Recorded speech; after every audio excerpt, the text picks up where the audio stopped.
Welcome to my channel. My name's Jay, and this is part 1 in the series Shot in the Dark. I hope you enjoy.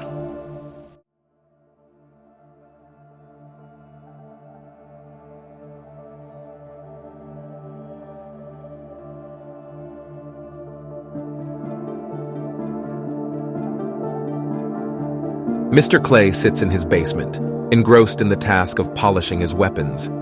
The room is dimly lit, with scattered tools and equipment surrounding him. Clay, monologue.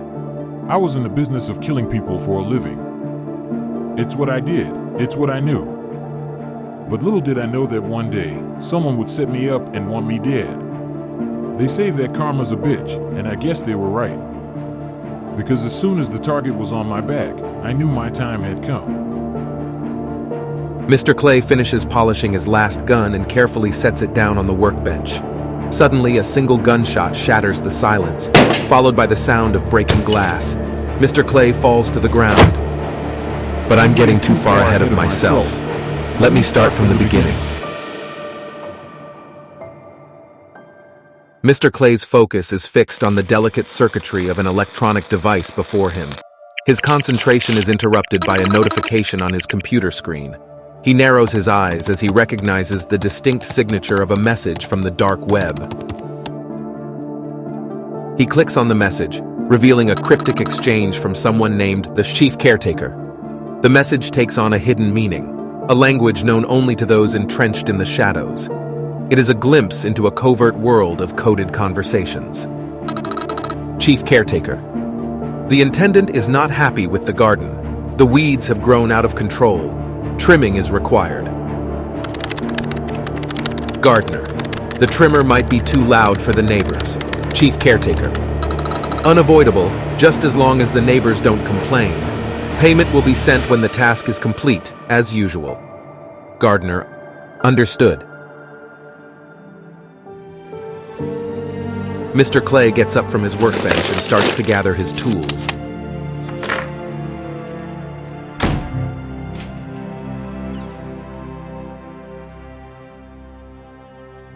The moon casts a pale glow on the deserted street outside the target's lab.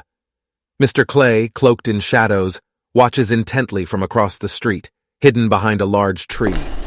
His eyes narrow as he observes the target, a shadowy figure, emerge from the lab and approach his car. Mr. Clay's heart quickens with anticipation as the target climbs into the vehicle. The engine roars to life, and the car's headlights cut through the darkness, illuminating the surrounding area. But just as the target shifts the gear into drive, a sudden thunderous explosion engulfs the car in a ball of fire. The force of the blast sends shockwaves through the night, rattling windows and causing nearby objects to shudder. Debris rains down from above, scattering across the street like confetti. Flames dance fiercely, consuming the remnants of the vehicle and casting an eerie glow on the scene. Silence settles upon the desolate street, broken only by the distant crackling of burning wreckage. Mr. Clay's mind races, contemplating the repercussions of this violent act. Who orchestrated the explosion? Was it a rival organization, seeking to eliminate the target? Even though he never really knew his target or his client, Mr. Clay still wondered from time to time. No matter his profession doesn't require a moral compass, nor any deep-seated hatred for the target. Simply eliminate the target. Don't get caught, and get paid. Mr. Clay, hidden amidst the chaos, remains unfazed. He watches with a cool determination as the flames flicker and eventually subside. Satisfied that his target has been dealt with, he retreats further into the darkness, his presence barely discernible.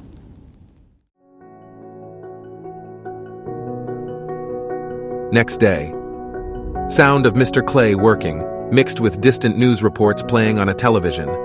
Suddenly, he hears a news story that catches his attention. The tragic murder of an entire family has shocked a community and left the city in mourning.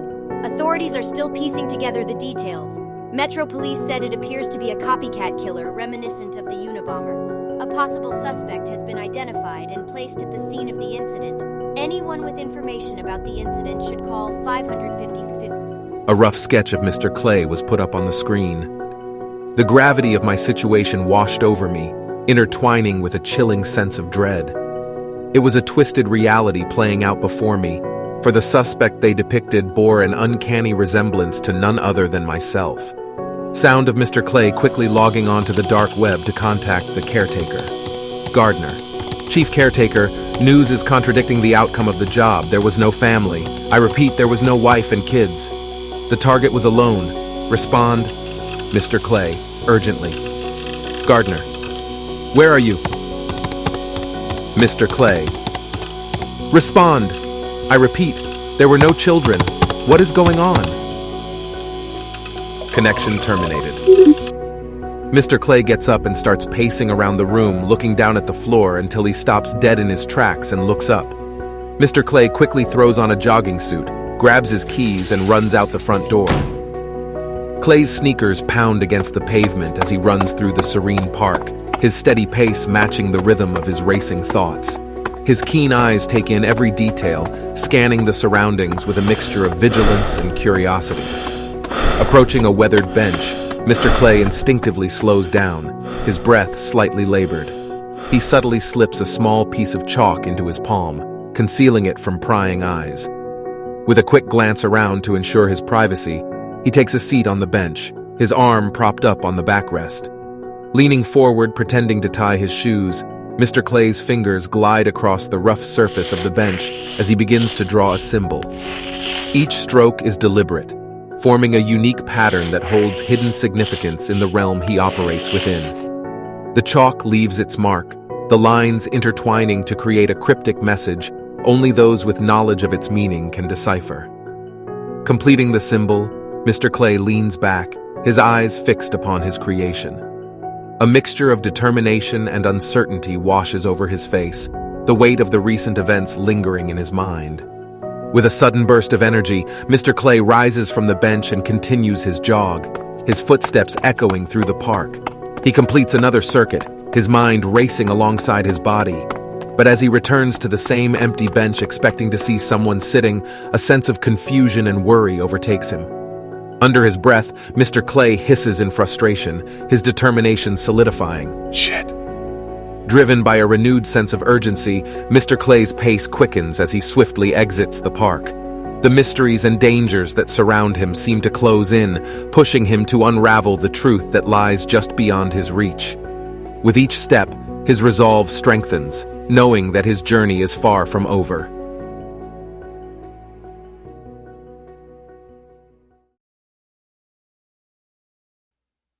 When Mr. Clay gets home, he throws his keys on the coffee table and walks into the kitchen.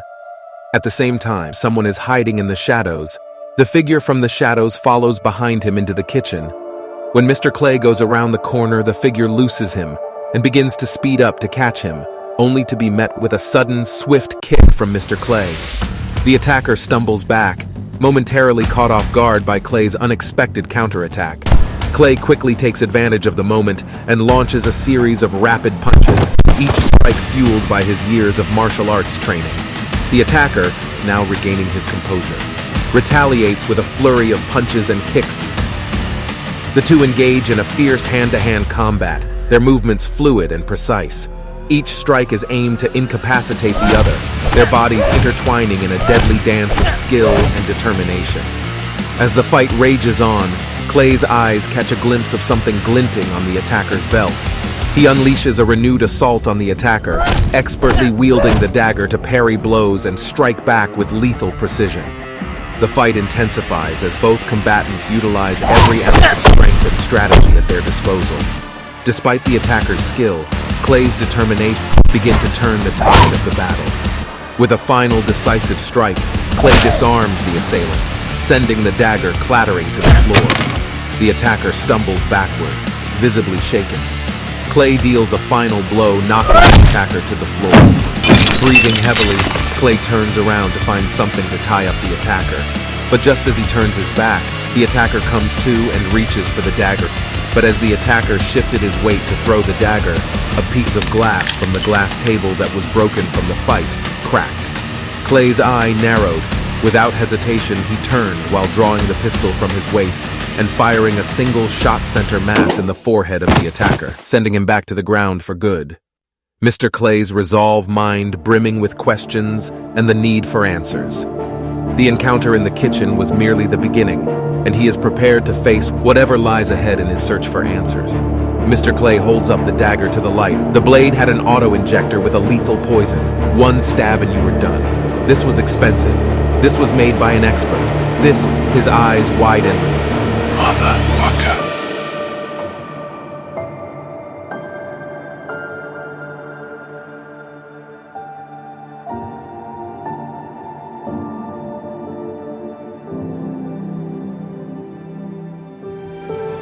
Hey, thank you for listening to A Shot in the Dark, Part 1. We will have more to this series coming, and we'll have other stories coming. So either subscribe, hit the bell notification to be notified of any new upcoming stories we have, and also give me some comments.